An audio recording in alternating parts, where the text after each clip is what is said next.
It's halfway here. I'll give you that one of those. I don't want it back.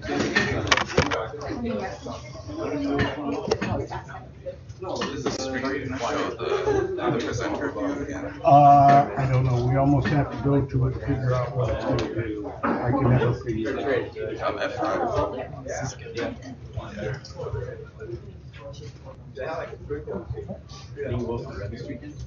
No.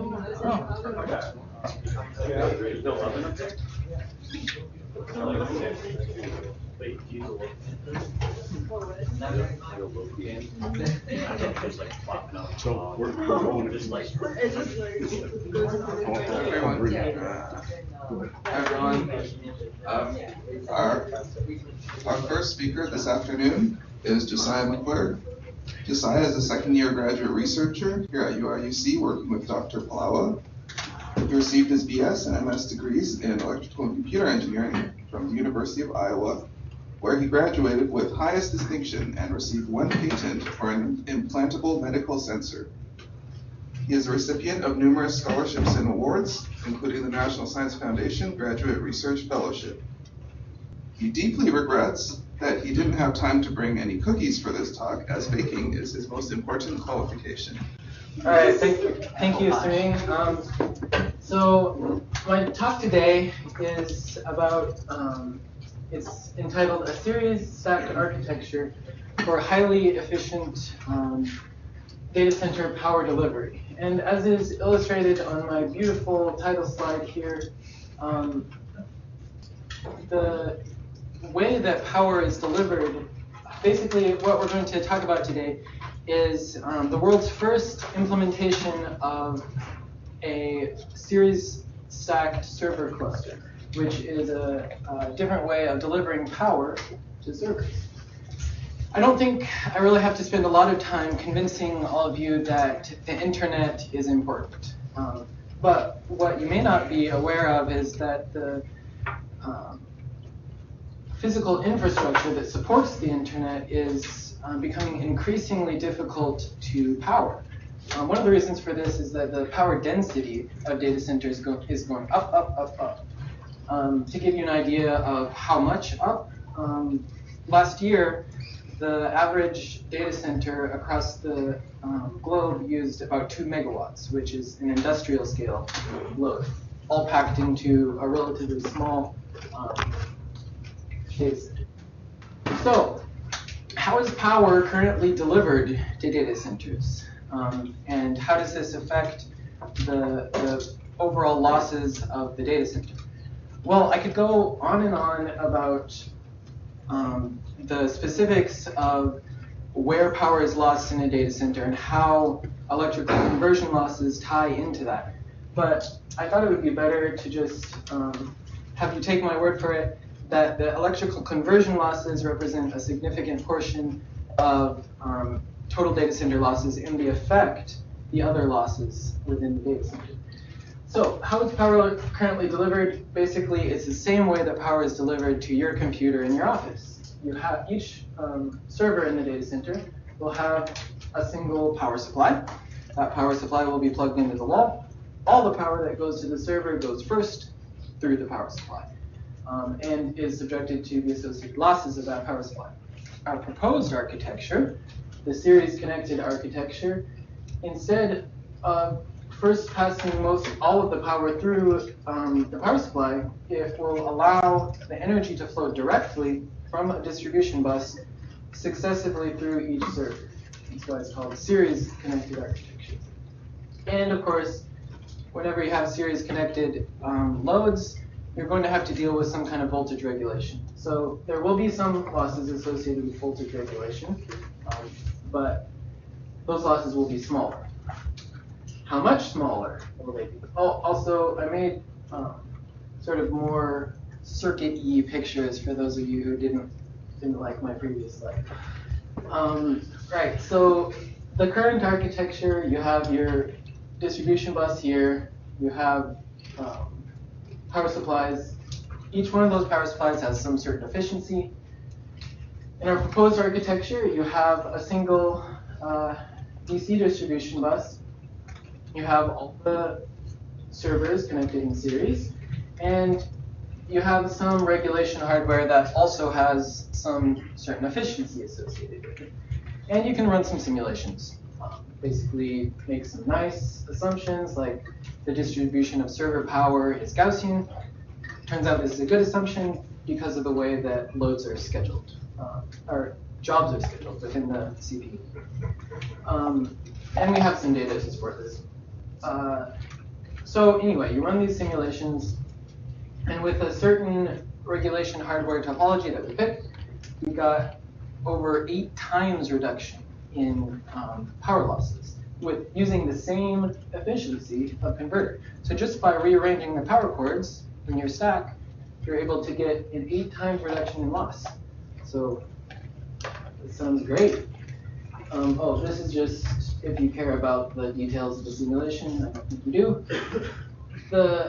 So can we do even better than that? The answer is yes, if you're intelligent about the way that you schedule your loads. So shown on the, I guess it's right here, is sort of the case that I talked about previously, where you have some certain distribution of loads for all of the servers. And that would be similar to, in a typical data center, you have one single central load balancer. So all the traffic is coming into your data center. And it gets sort of balanced between all of the servers in the data center indiscriminately. And so you end up with some certain standard deviation of power between the servers.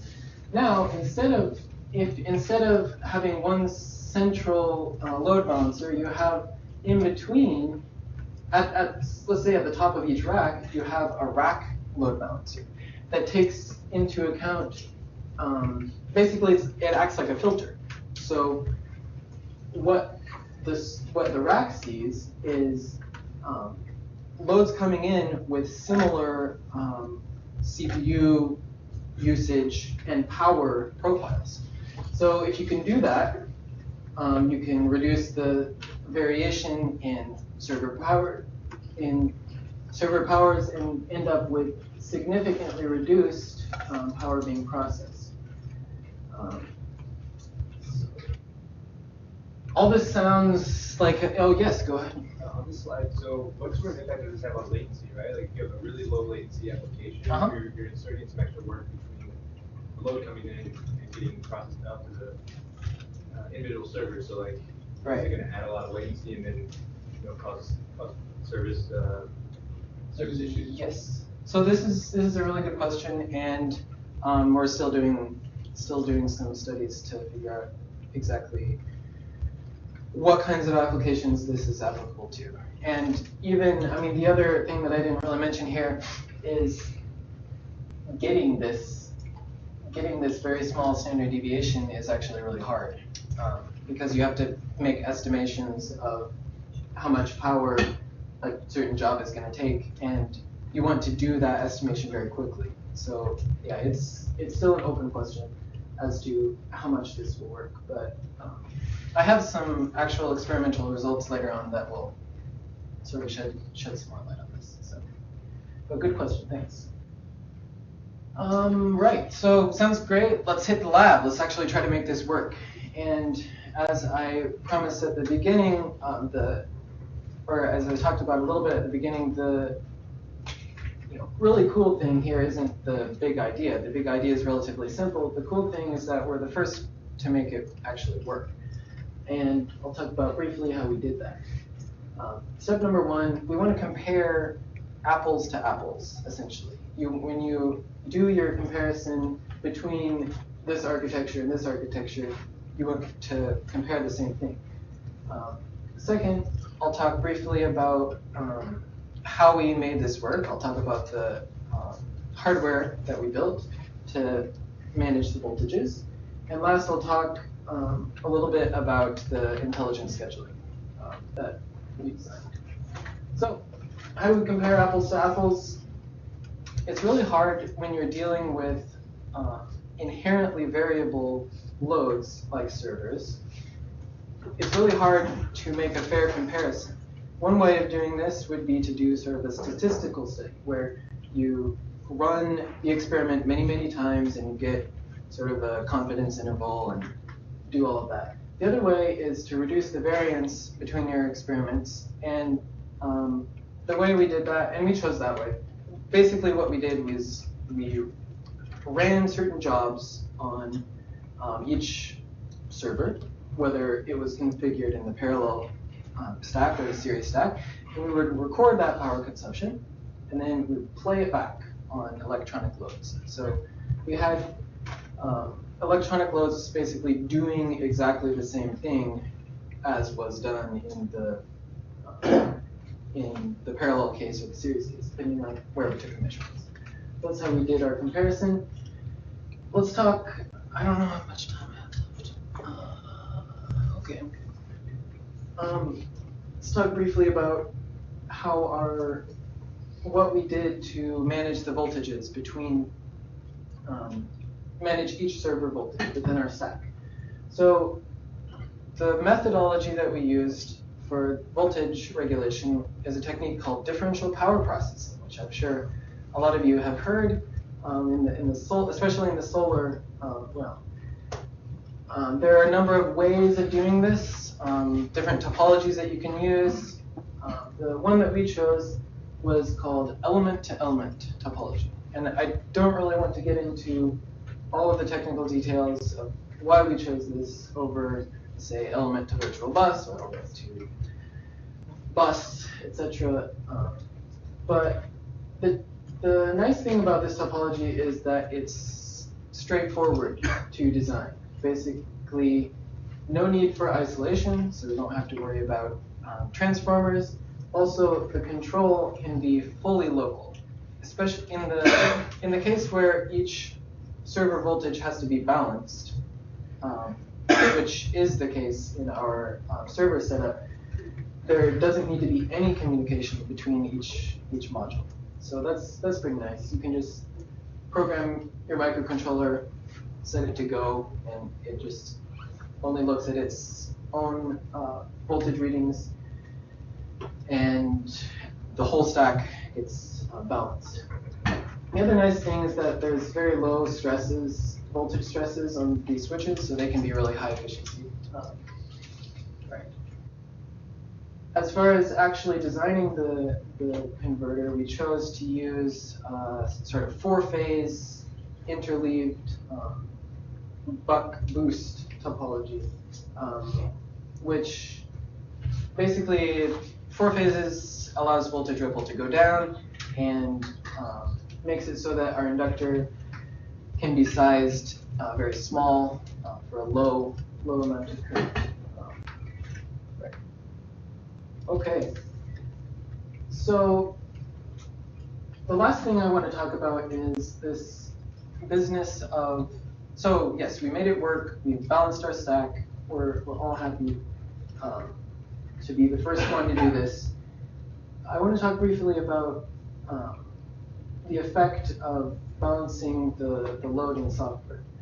So here's sort of this first case that we talked about where you have web traffic and it's coming in to a data center. In this case, we just have a 3-server data center, but it's a data center nonetheless. And we have a sort of central load balancer that's just giving traffic to each server indiscriminately. Like it will send one request to this server, send one request to this server, send one request to this server, and repeat. That's what round robin is. And you end up with this sort of profile where you can see in the parallel configuration, conversion losses are, conversion losses are relatively constant throughout the measurement, throughout the experiment. And that's because the efficiency of the converter between the wall and the server is basically constant throughout, the range of, what is that, 60 watts to close to 100 watts. In the case of the series configuration, you'll notice that there's quite a bit more variability in conversion losses as time goes on. But what you can notice is that really the only times when you have large conversion losses are these times when there's a step change in traffic or in CPU power consumption. And during that step change, the currents between each server are very unbalanced. And so that's why you have a large step change. But all the other times when they were being relatively balanced, you get relatively low conversion losses. What you can't see in this chart is that the variability, though, is pretty large. I had to do some averaging so that you could tell the difference, so that you could see green, red, and blue, so that they weren't covering up each other. So what we're going to see in the next chart is that you can get more reduction in losses by doing a better job at balancing not just the incoming traffic, but actually balancing the CPU on a fine-grained scale. So what you can do is get the server cluster to see itself not as a collection of distinct servers, but to see itself as one computer, basically, with 3 cores. So in your computer, let's say you have a four core, most computers nowadays have 4 cores. If you open up your task manager, you can see 4 different little windows that show CPU usage. The typical scheduler in most computers is to balance CPU consumption between all of those cores. And they do that by migrating threads between the cores. So if one core is being overloaded, they'll migrate some threads over to the other cores. And because there's a very high correlation between CPU usage and power consumption, you can use that same scheduler to balance the power consumption between 3 separate servers. You just have to do the tricky bit of getting the server to see itself as one system. And that's done through a distributed operating system. It's basically a collection of kernel modules that you compile into the Linux kernel. It's a real pain to get working. But once you do get it working, you get this very fine-grained control over power consumption within your cluster. And I slowed down the thread migration so you can see what's going on in this case here. Around 40 seconds, so it becomes idle. And then I start a three thread job. And so power consumption of server 1 goes up, and the rest of them remain low. And after a little while, the scheduler kicks in and says, oh no, all my other cores are not loaded enough, so let's migrate some of these threads. So it migrates 2 of the threads over to server 2, and then starts migrating it to server 3, and eventually you get a very balanced CPU consumption. And in this case, where you balance things on a more fine-grained scale, you get even more reduction in losses.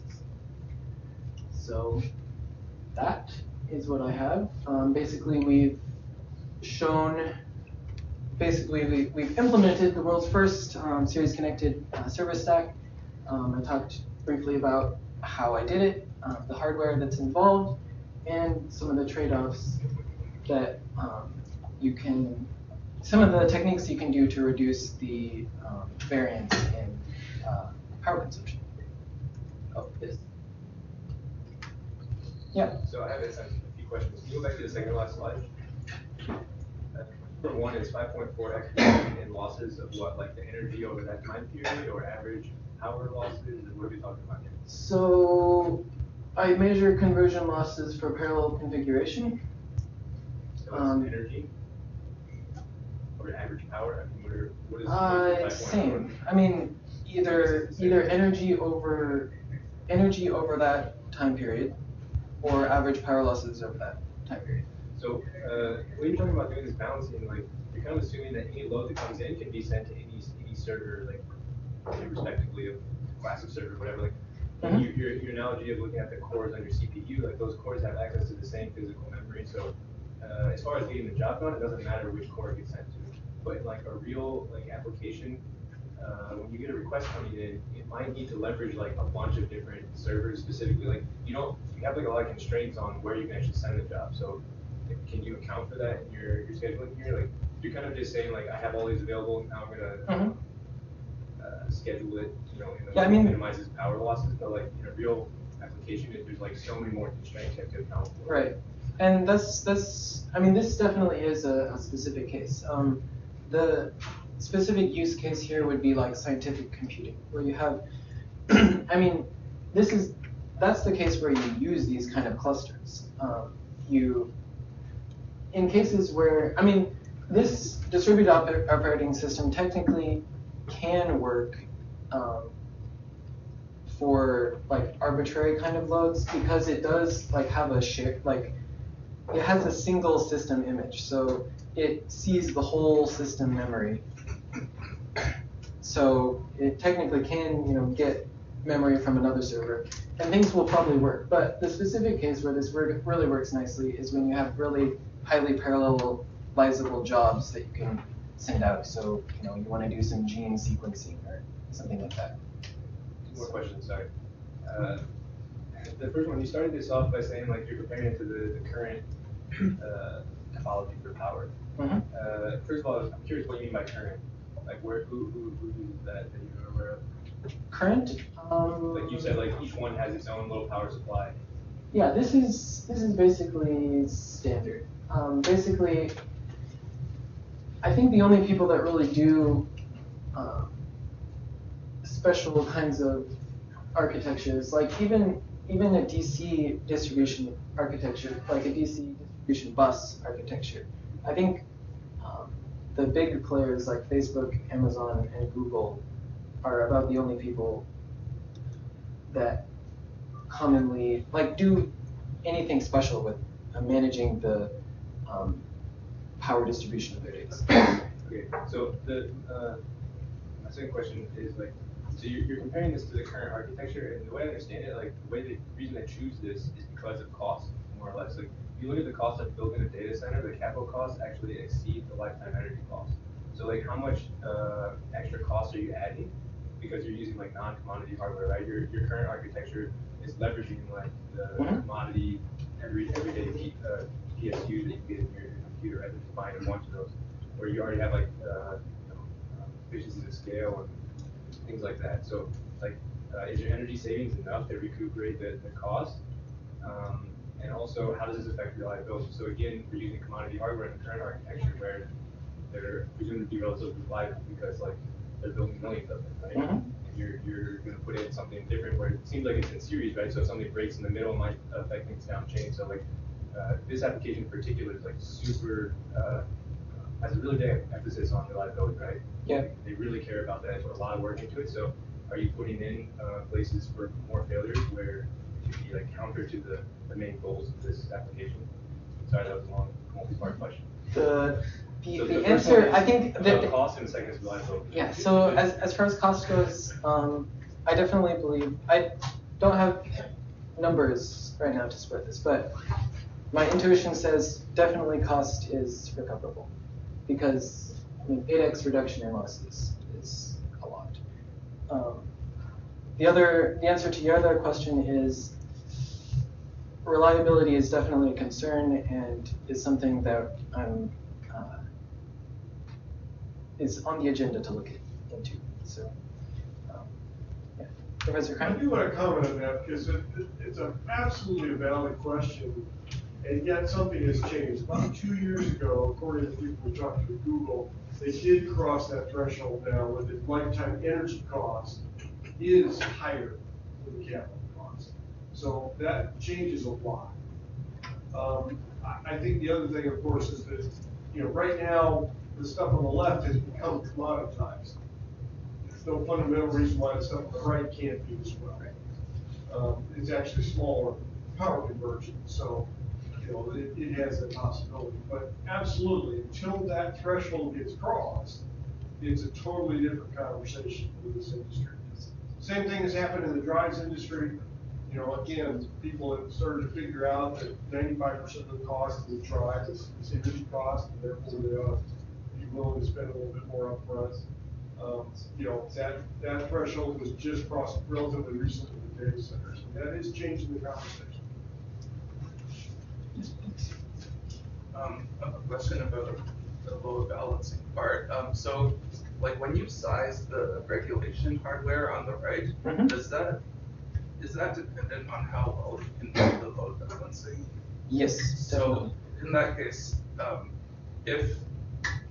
like with the load balancing, like you can ensure maybe like 99.9% you're going to be within some like standard deviation, say, but like what would happen if you crossed into that tail region? Like would it just like explode or something? Nope.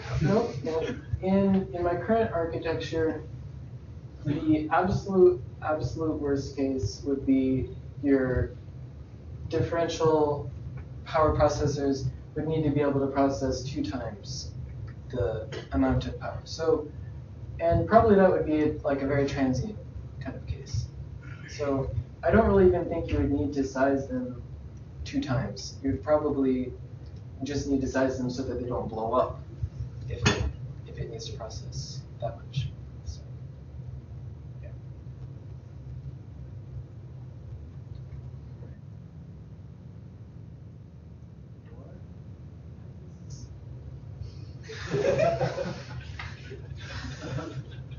All right. Well, thank you, everyone.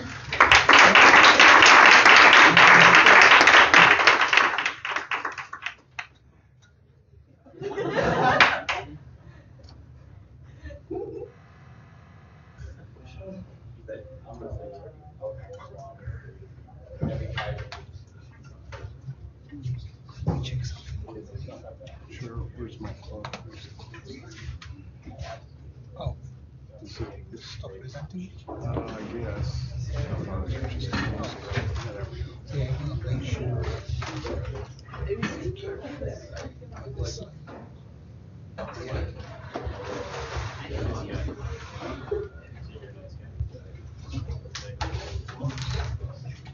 Our second speaker this afternoon is Tutku. Tutku received his BS degree in electrical engineering and electronics engineering with honors from Istanbul Technical University in Istanbul, Turkey in 2009, and his MS degree in electrical engineering from UIUC in 2011, where he is currently working toward his PhD.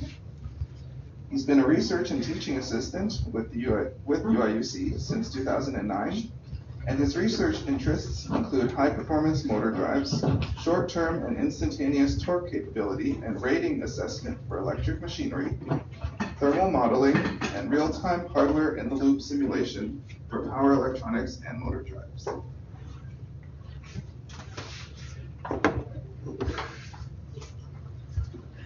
Thank you very much. Today I will talk about inverter characterization. Basically, what I have done and presented here, and maybe some of you have listened to me, was based on electric machines on specific applications, trying to understand how much peak capabilities we can get from them. Because we have this motor and it has some nameplate on it, it says this much power, this much current, this much voltage, and you just plug it in and it works. But actually there is way more behind that, where if it's rated or designed for a certain duty type, like continuous, intermittent, short-term, peak, automotive, whatever. And that actually brings in other questions as well. So basically, in most of the applications of today, where a high-performance motor drive is required, you have an inverter. And in the past, when we had dynamic applications like a traction application in a train from 1920s, 1930s, where a DC motor would be used, or any other intermittent application, you would actually use the service factor and the duty cycle to understand and maintain the motor so that it would keep working and it wouldn't be too costly to maintain, or maybe you wouldn't break it. You would like to make sure the system works fine. But now, we have a lot of other applications too. You know, like the systems are actually getting more and more advanced. We have now electric vehicles, which is actually, if you compare with the electric train in the 1920s, 1930s literatures, you have actually extreme short-term response demands in the electric vehicle. For example, in a train, you would start, it would go somewhere and then slow down, stop, start again, and keep going, right? But in the electric traction, for example, look at this. This is from the New York City driving schedule profile, roughly the 5th minute of it, and see the vehicle speed profile and how much current stress that actually puts on the inverter. So actually, the inverters are really pushed a lot in these applications, and there is no good way to understand how would we actually choose an inverter, or how would we design the inverter for that application. For example, certainly the inverter won't be certainly providing 300 amps continuously, but the spikes may get up to 300 amps, right? And how would I actually choose the inverter for that? If I choose an inverter rated for 300, maybe that would be too expensive. If I choose an inverter for 100 amps and try to understand if it can handle certain overload peaks, maybe I will actually break the inverter, and I need to understand, right, how this actually could be dealt with. So, for example, let's look at some application of short-term overloads and transients. When we have this motor drive system, the battery, inverter, and the motor, when it's going through this drive cycle or load profile, the inverter actually has far less thermal heat storage than an electric motor does. And actually, it heats up much faster, and it cools down much faster as well. And so under this consideration, let's put it in a frame and try to understand. Past research actually shown that an electric machine can handle roughly 17 times its rated power for about a minute. Suppose this motor was rated for 10 amp steady state, and its starting current was roughly 6 times the steady state current, say 60 amps. So on a conventional continuous duty inverter motor drive, you would choose an inverter so that the inverter wouldn't fail under the starting of the motor, or under these short-term disturbances of start and stop cycles, right?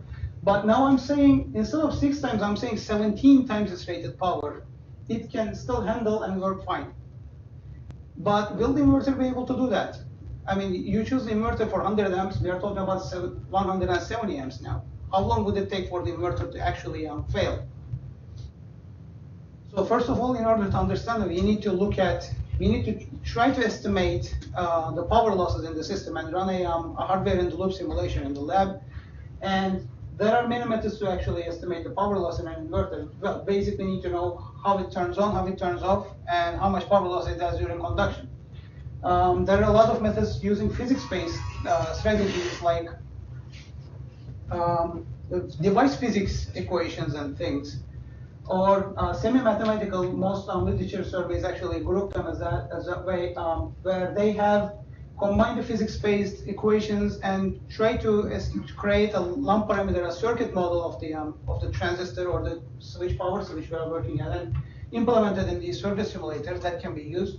Or behavioral models, which is you actually are most likely to use before. Just look at these curves and try to maybe like a piecewise approximation of this voltage and current transitions, and try to estimate the power loss during switching action. And that's exactly what we are doing, but in a more complicated manner from datasheet information. And we need an inverter thermal model, trying to understand for a given power loss how much the inverter will actually heat up. And basically, there are still physics-based methods using heat transfer theory, so trying to solve heat diffusion equations and things, and it's very complicated actually. Or numerical methods trying to approximate these physics-based methods using finite element or finite difference methods in a 3D geometry like this is very difficult, because for machines literature actually, there are a lot of papers trying to do finite element methods modeling, and it's actually fairly, compared to inverters, easy to actually model, because it's a physical dimension you can measure. You can go into the model, you can slice open, and measure some certain parameters and dimensions, and it's just implemented. But in an inverter, it actually is very difficult because these thicknesses are in micrometer scales. and maybe widths are millimeter scale. It's very difficult to actually accurately implement these. And if you can even, any slight error in your measurements or estimations of these widths and thicknesses will actually change the performance a lot. And so basically what we do is use the thermal impedance information a lot of manufacturers provide in the data sheets. It basically tells us, if you are familiar with thermal modeling of power electronics, for example, you choose a transistor, you look at how much thermal resistance it has from its junction to its case, and then you want to attach a heatsink, and you want to know what the contact resistance is and what the heatsink's resistance to ambient heat transfer is, and that's basically a zero-order model. Well, this transient thermal impedance is actually an nth order model.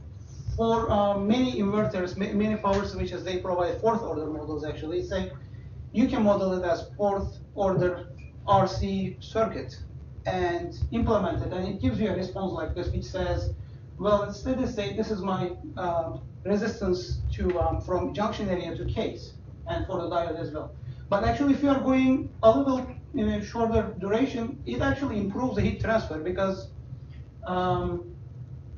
well, not all the heat is actually sent out. Some of it is stored, and actually the cycle is over by the time it reaches outside, right? So basically, you can actually push it a little harder than that. And we are trying to understand how much can we push now. And basically, just the math works this way. You have this transient thermal impedance shown as Z, and then this is a convolution integral from a time varying power loss function to find the junction temperature, instantaneous junction temperature. Just to make things easier, let's assume the power is constant, and we are just applying single time bursts, like 1 millisecond, 10 milliseconds, 100 milliseconds, and trying to understand how the temperature rises. That basically comes with an equation like this, which assumes there is an nth order thermal model in a kth order inverter system, which is there are k phase legs in each heatsink. Okay, so this is basically a fourth order RC model, just for one IGBT module, one IGBT on top, one on the bottom, and two diodes, freewheeling diodes, and then we have a heatsink model here that's also modeled as an RC circuit. And these are some validation results we got from the lab, just trying to show you that this model actually works and closely tracks the heatsink temperature. And after that point, it's very difficult to measure the junction temperature, so we are using a model-based estimation, looking at the heatsink temperature, trying to estimate what the junction temperature is. So these are some initial results. Let's see what they mean to us. So on the left side, you can see these family of curves. And the only difference is in this area, which we call region 2. That means if you look at the time scale, it's roughly above 300 seconds, 5 minutes, up to infinity, let's say. And that tells me it's steady state. So basically, any kind of load in the system, if it's longer than 5 minutes, the inverter will reach its thermal equilibrium, thermal steady state. And if it's shorter than that, it has a different characteristic like this. It's a higher power dissipation capability. And above that is basically just the I squared T limitation. You just can't go beyond that because that's all the junction area can handle.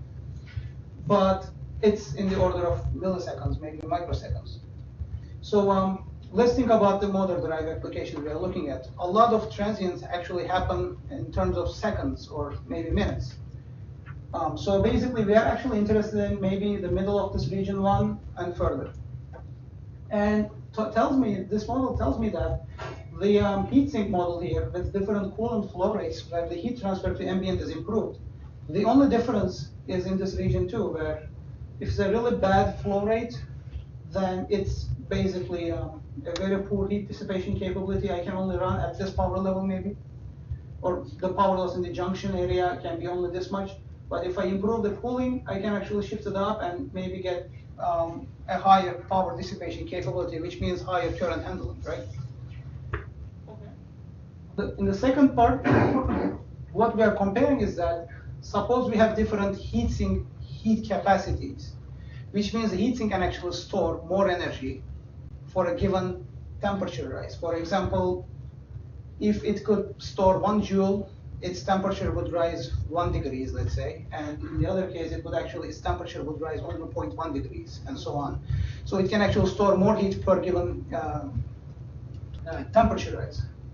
It actually shows us that these curves actually shift towards shorter time scale if the heat capacity gets smaller and smaller, which means heat generated in the junction transferred to the heat sink, and the heat sink heat capacity is so small that it actually cannot handle that much, and the temperature rises really quickly. And if you have really large heat capacity, the heat sink tries to stay as cold as possible. So it seems like your base plate to heatsink junction area, or I'm sorry, the contact area tries to stay cool, and you can actually push more current in the system because the heatsink can absorb it, right? So this is pretty much heatsink's ability to absorb heat. And we can see that we can actually push the ratings towards the steady state side, which means I can actually have an instantaneous load demand or a disturbance in the system that would take 10 seconds.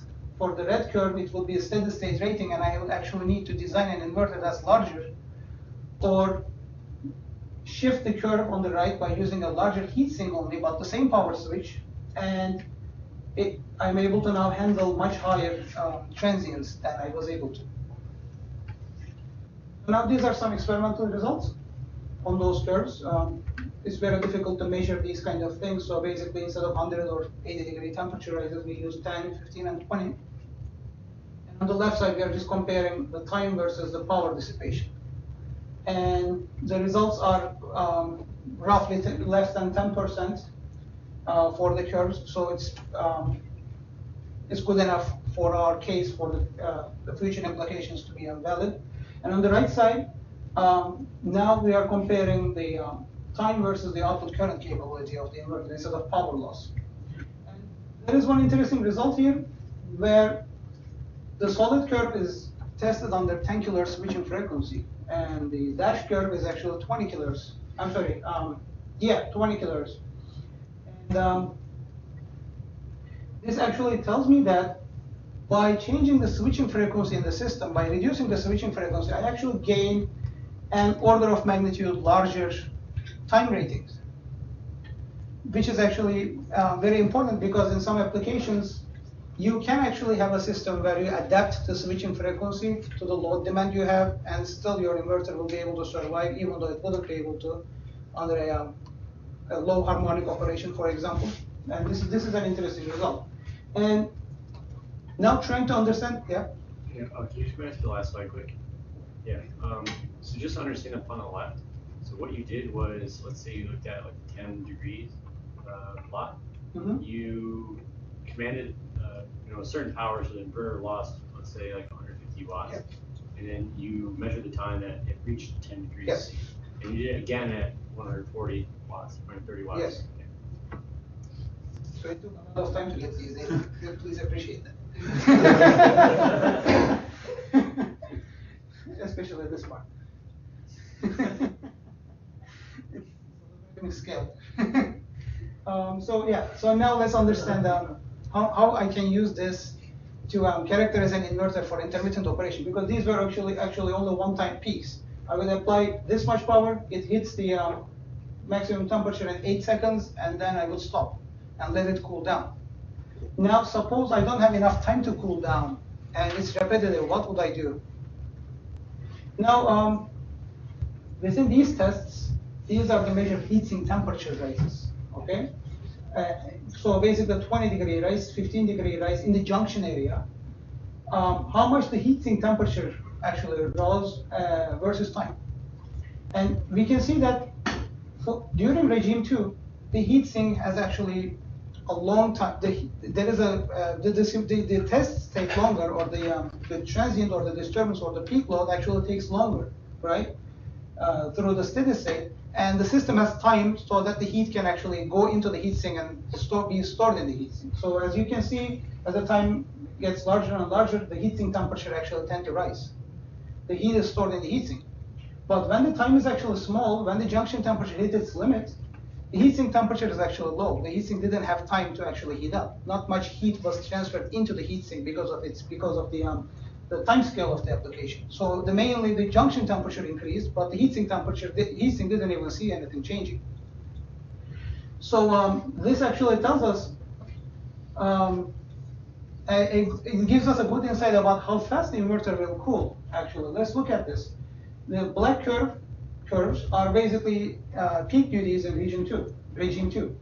And you can see after at some point where the system has reached steady state, junction temperature is 1 per unit, heatsink temperature is roughly 0.78, 0.77 per unit. And then we have to wait until the heatsink cools down, which takes roughly maybe 5 time constants or something like 1,000 seconds. And over here, until this point, only junction cools down, remember. So in 1 second, junction actually cools down to the heatsink temperature. But heatsink temperature doesn't change because there's a really large thermal mass. But in a peak duty in regime 1, over here, the junction temperature is 1 per unit. The heatsink is only roughly 0.05 maybe per unit. And the junction still cools down in 1 second because it's really fast. Its thermal capacity is very small. And heatsink temperature didn't even change, even though heatsink still it takes long enough to cool down from that initial temperature rise, maybe 0.5 per unit or something, 0.05 per unit. But still, now the actual job is done in the junction. See, I mean, in an application like this, I can actually repetitively apply a peak duty in regime 1, where the heatsink temperature, the heatsink will not even notice that. Only the junction temperature will increase and then decrease very fast. But in a regime 2 application, even though the peaks are actually smaller, the power level, let's go back, see the power level is actually much smaller than a regime 1 application, see? I actually need to wait after the applications until the system cools down and apply it again. Whereas in the regime 1 application, the power was very high, but I can still apply it. I can still apply it more frequently. So this is actually very interesting. And how the time rating curves will look like after certain temperature rises in the junction, after a regime 1 peak duty and after a regime 2 peak duty. So basically, after a regime 1 peak duty, we still have this region, regime 1. The system actually, well, we lose the capability over here, but that's actually milliseconds, and we don't really care that much in a motor drive application, right? And we still have most of the capability here to actually apply an overload to the machine, and inverter will be able to provide that. After a regime 2 peak duty, where the system actually heated up altogether, the heatsink as well. As you can see, basically after some point, we need to limit ourselves to our steady state power limit. Otherwise, the system will burn, or the system won't be able to handle that. So when we are designing an intermittent duty application, if it's short time or longer time, these curves are actually helpful to decide how we should be choosing our device, how we should be choosing our thermal capacity in the heatsink, how we should be sizing our heatsink or the device capabilities. So now let's try to move into a different application where these were actually one-time bursts, as I said, or intermittent application. But how would we use those curves to actually rate an automotive duty application? Because, well, systems are more random. You cannot generalize them that much. There are some drive cycles to actually test our systems, maybe. And here are two. Highway fuel economy test here, you can see, and the UDDS driving schedule. And as you can see, there are a lot of starts and stops here that actually put a lot of thermal stress on the inverter and the machine as well, because the system will be under thermal and mechanical stress the most in an acceleration or deceleration, because it produces positive or negative extreme torques. Whereas in a steady state or constant speed operation, it doesn't suffer that much, because the only thing motor is trying to do work against is the drag force, the airflow on the vehicle, right? And basically that's not as much as if the motor was trying to accelerate the vehicle against that airflow as well. So it's basically start and stop cycles are much more thermally destructive than. And this is the temperature profiles under those tests, for example. So you can see the system is roughly 80 degrees hot maybe, and then after a peak happens, it rises up to 140 degrees, 130 degrees, and then cools down really fast. Or in the UTDS, it's even more frequent than that. So how do we actually understand? We have this module, power module. How do we understand if it's going to work? And because basically, if you think about it this way, you have this power module, you are using it, it's supplying current. And as it's supplying current, it's losing its ability to supply more. It's losing its ability to overload because you are using its thermal storage, right? And when I reach this point, how am I going to know that the inverter didn't actually lose its capability to provide me this much, temperature rise, okay? So first of all, to do that, let's, because it's not generalizable easily, let's look at this drive cycle energy. Basically, looking at this example power loss waveform here, over here, and the temperature that our thermal model tells us, we can actually populate energy trajectory, the safe operation trajectories. For example, we can just look at these curves, and whatever junction temperature we are at instantaneously, we can actually calculate how much energy the system can handle at that point. And also integrate the drive cycle power throughout the drive cycle, basically, and then come up with the energy requirement, the energy loss requirement, the energy loss that the drive cycle will put on the inverter. And populating those trajectories from the thermal capability curves I showed here, from the intermittent ratings with an initial temperature rise, a maximum allowable junction temperature rise, and time, we can actually calculate safe trajectories. And one law, the safe trajectory has to be above the energy capability and the energy requirement curve that the drive cycle enforces us. So basically, if it's below, then the system will actually exceed the maximum allowable temperature rise we defined here. And this is for a 50-degree temperature rise populated curve, for example. And we can see the system actually exceeds 50 degrees right around here. And we can see that actually curve tells me, and also tells me that the slopes between these two curves tells me how much thermal reserve I have in the inverter as well. So basically, it's more like we still need to know the temperature of the system through a simulation, but it also tells us how much heat reserve we have in the system, and we can still keep pushing it. So basically, we can use this methodology to protect the drive if we are the user, if we know the heat storage, how much thermal reserve we are using. We can protect the system, or we can actually know how much remaining thermal reserve is in the system and try to understand if it's an over-design or under-design. And if we are the designer, we can actually modify the design according to these curves. And another example is a fault duty application, for example, where this inverter actually, it's a hex bridge, it blew up. One IGBT here, one IGBT here. It's spread around all the. We have another one in the lab actually. So in 50, and if you'd like to see, I can show you one. So basically, these time rating analyses can tell us when the system is, for example, let's think about a scenario where the system is working and the motor drive is going under a certain disturbance or some fault maybe, and the current actually increased a lot. And now the inverter was designed for a certain operation, and the maximum current maybe is exceeded, and the temperature started to rise. And it took roughly half a second to compensate the fault. We can actually know how much the temperature will rise during that fault duty.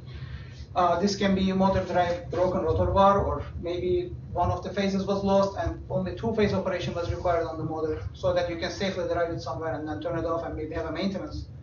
And this analysis can also tell us how much the system will perform, or if it will be able to handle certain fault duties, and time to clear a fault, basically. So my conclusions are, inverters are not as forgiving as machines under overloads. We need to look at them carefully and try to rate them based on their thermal storage, and try to be a little clever about how we manage that thermal storage, because even though the machines can handle certain overloads very easily, the inverters will not be able to. And we looked at methods, how can we actually make an inverter to handle certain overloads? By changing the attached heatsink thermal capacity, the flow rates on the heatsink, or the cooling performance of the heatsink. And basically, the populated curves were shown to be used in repetitive duty characterization or under periodic loads in automotive duty, for example, and fault tolerance of a drive. I can take any questions if you would.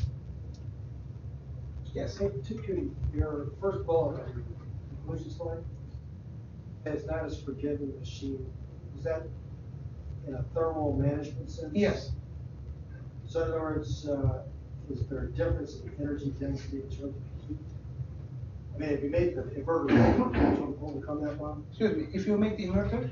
if you increase the size of the Oh, yeah. inverter, Yep, so yeah, basically, but then we have to be very careful. Are we over designing the system? Because if you look at these curves again, the inverter will reach 130-degree temperature rise, maybe 140 temperature, only once during the drive cycle. If you choose an inverter to actually handle that much power, there's an extensive power loss on the inverter junction here. If you choose the inverter to actually handle that continuously, you make the inverter really big, then the system temperature rise won't even reach that temperature, right? The system won't reach that temperature because the system is able to continuously handle that up to some temperature. But now the system will be over-designed because the mean temperature in the system will be maybe 30 degrees. The inverter won't even heat up, and you will not be using your entire thermal reserve if you make the system big.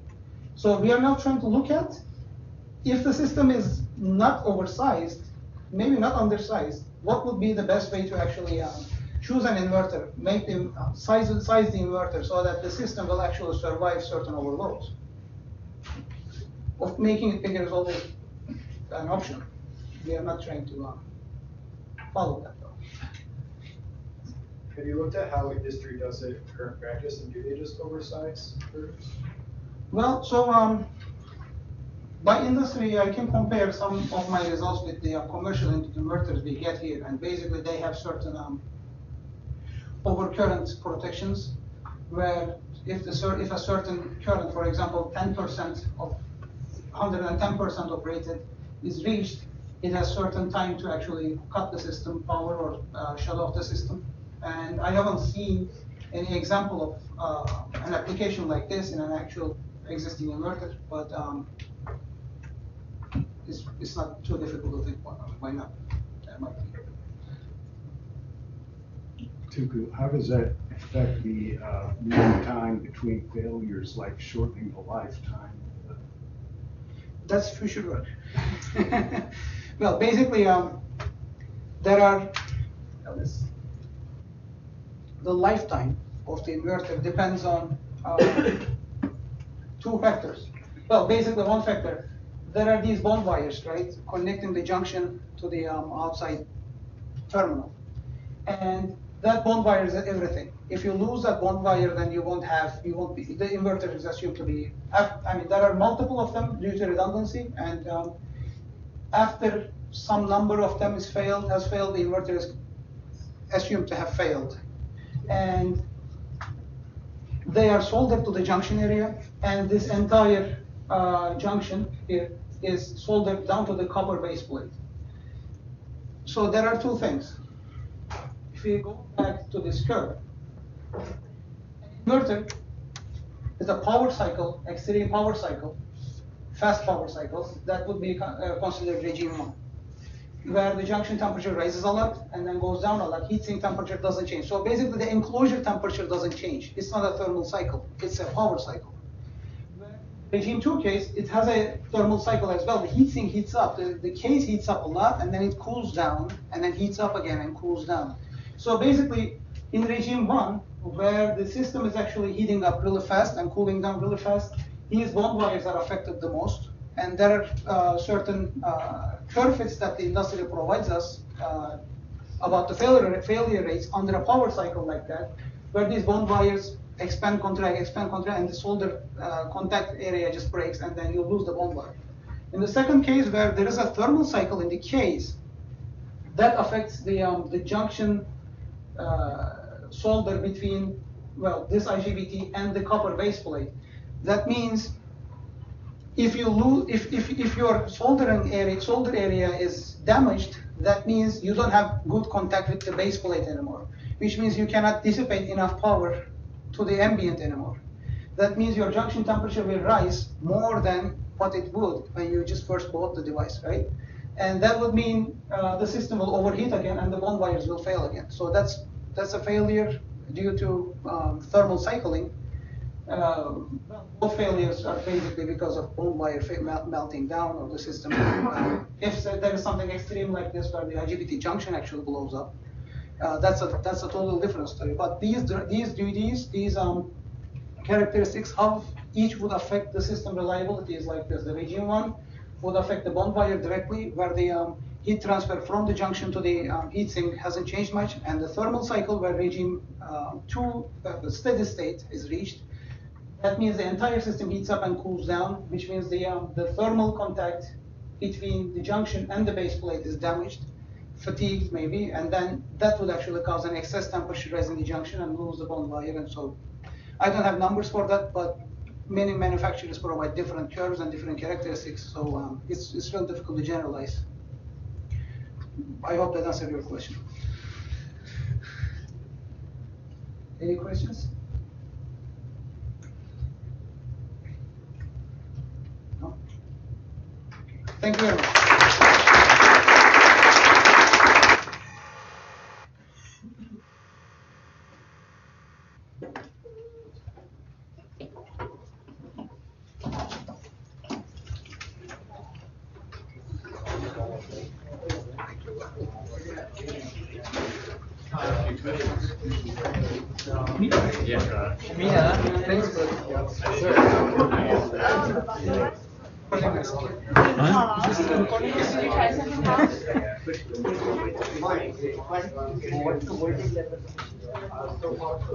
Here? No.